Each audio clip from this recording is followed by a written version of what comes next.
نہیں ہونا چاہیے. ملک کے اداروں کو بھی اس طرح سے نہیں ہونا چاہیے کہ لوگ سوال کریں اور لوگ ان کی انٹیگریٹی کے بارے میں، ان کی استقامت کے بارے میں، ان کی پاک دامنی کے بارے میں لوگ سوال اٹھائیں.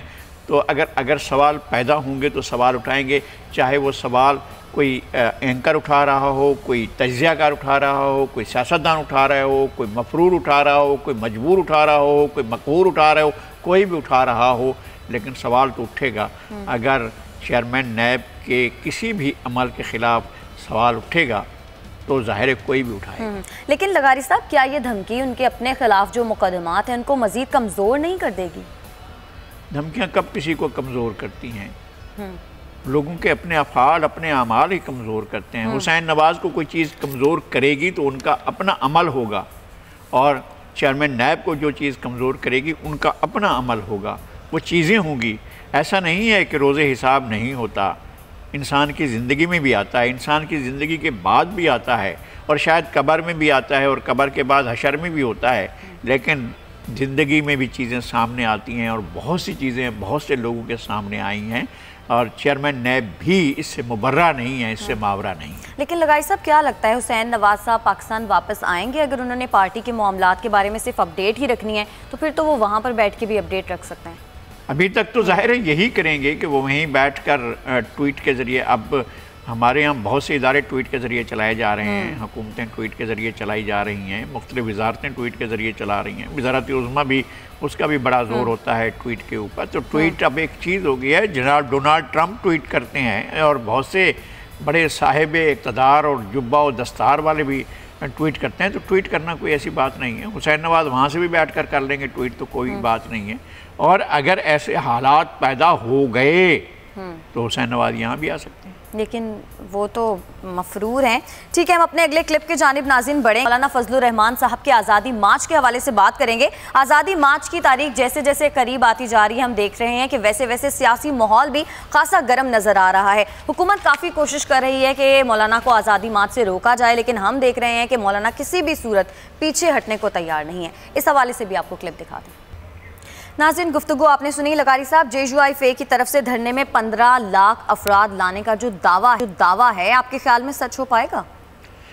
اب دیکھیں، اگر حکومت روکتی ہے تو، اگر حکومت نہیں روکتی ہے تو جمعیت علماء اسلام کے لوگ سڑکوں پر آئیں گے.